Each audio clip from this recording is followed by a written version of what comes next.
क्या 2024 के लोकसभा चुनाव के लिए कांग्रेस ने चल दी है नई सियासी राह? क्या राहुल गांधी के इन 3 शब्दों से तय होने वाली है कांग्रेस की नई रणनीति? आइए जरा आपको बताते हैं कि पूरा मामला क्या है और राहुल गांधी ने अपनी प्रेस कॉन्फ्रेंस में 3 बातें क्यों कही, जिसका जिक्र लगातार हो रहा है, राजा, तोता और उसमें बची जान। दरअसल देश के कुछ विपक्षी नेताओं के फोन में जासूसी को लेकर एक बार फिर यह मामला गर्माता दिख रहा है। कांग्रेस की ओर से इस पूरे मामले में की गई प्रेस कॉन्फ्रेंस के बाद अब आने वाले चुनाव में उसकी बदली हुई सियासी रणनीति का काफी हद तक अंदाजा लगाया जा सकता है। कांग्रेस के पूर्व अध्यक्ष और लोकसभा के सांसद राहुल गांधी ने जिस तरह से देश के अलग अलग हिस्सों में पार्टी के नेताओं के मोबाइल में जासूसी के लिए लगाई जाने वाली सेंध के आरोपों को लेकर प्रेस कॉन्फ्रेंस की है और उसमें राजा, तोता और उसमें बसी जान का जिक्र किया है, इससे आप अंदाजा लगा सकते हैं कि आने वाले चुनावों में अपने मुद्दे को इसके ही इर्द गिर्द कांग्रेस या राहुल गांधी समेटते दिखाई पड़ेंगे। सियासी जानकारों से लेकर कांग्रेस पार्टी के नेता तक ये सब मानते हैं कि आने वाले दिनों में कांग्रेस पार्टी अब इसी रणनीति के आधार पर सियासत को नई धार देने वाली है। दरअसल विपक्ष के कई नेताओं ने दावा किया है कि उनके मोबाइल पर फोन निर्माता द्वारा एक संदेश भेजा गया, जिसमें यह कहा गया कि उनके फोन में सरकार समर्थित हैकर्स द्वारा हैकिंग की कोशिश की गई। जिन नेताओं ने यह शिकायत की है उनमें तृणमूल कांग्रेस की महुआ मोइत्रा, उद्धव गुट की प्रियंका चतुर्वेदी, कांग्रेस के नेता शशि थरूर, पवन खेड़ा, केसी वेणुगोपाल राव और सुप्रिया श्रीनेत शामिल है। इसके बाद से कांग्रेस के नेता राहुल गांधी ने प्रेस कॉन्फ्रेंस करके सरकार की मंशा पर सवाल उठाए, अदानी को घेरना शुरू किया। राहुल गांधी ने अपनी प्रेस कॉन्फ्रेंस के दौरान जिन 3 बातों का महत्वपूर्ण तरीके से जिक्र किया और कहानी के माध्यम से राजा, तोता और उसमें बसी जान शामिल की, ऐसा लग रहा है कि कांग्रेस नई स्ट्रैटेजी पर काम करेगी इस पूरे घटनाक्रम के बाद। कांग्रेस पार्टी के नेता जयराम रमेश कहते हैं कि उनकी पार्टी जितना मुखर होकर अदानी पर हमला करती है, केंद्र सरकार उसी तरीके से बतौर रिएक्शन सरकारी जांच एजेंसी को शामिल करके नेताओं पर शिकंजा कसती है। सियासी जानकार भी मानते हैं कि राहुल गांधी ने जिस तरीके से जासूसी के आरोपों की प्रेस कॉन्फ्रेंस के दौरान अदानी पर हमला बोला, दरअसल वो आने वाले चुनाव में कांग्रेस के मुद्दों की लाइन और लेंथ के हिसाब से की गई बॉलिंग है।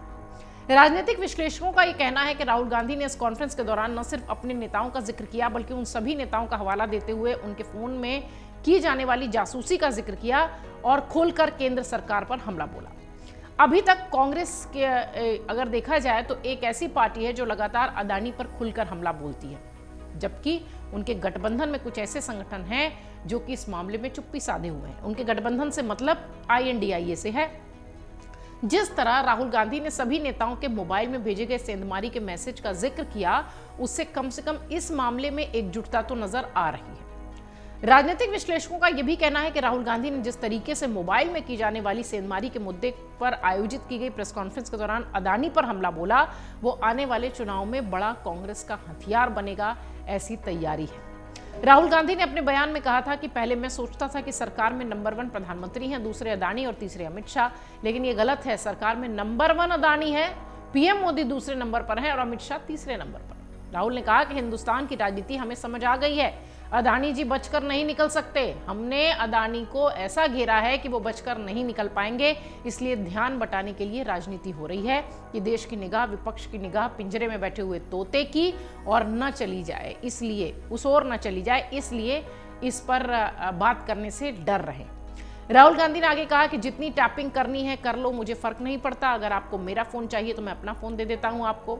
कम लोग लड़ रहे हैं इसके खिलाफ, लेकिन हम डरने वाले लोग नहीं हैं, लड़ने वाले लोग हैं और हम पीछे नहीं हटेंगे। राहुल गांधी ने अपने 3 शब्दों में राजा, तोता और जान को लेकर जो प्रेस कॉन्फ्रेंस का जिक्र किया, उसमें यह स्पष्ट होता है कि आने वाले चुनाव में एक बार फिर अदानी के मुद्दे पर कांग्रेस अपने सियासी तरकश का तीर चलाने की कोशिश करेगी और कांग्रेस पार्टी से जुड़े सभी नेता ये मानते भी हैं कि इस तरीके के मुद्दों के साथ उनकी पार्टी न सिर्फ केंद्र सरकार को पिछले चुनाव में घेरती आई है, बल्कि आने वाले चुनाव में भी, लोकसभा के चुनाव में व्यापक तरीके से केंद्र सरकार को घेराव करती हुई दिखाई पड़ेगी। कांग्रेस पार्टी के राष्ट्रीय प्रवक्ता पवन खेड़ा ये बात कहते हैं कि केंद्र सरकार ने जिस तरीके से अदानी के मामले से देश को लूटने का खाका तैयार किया है, वो बड़ा खतरनाक है।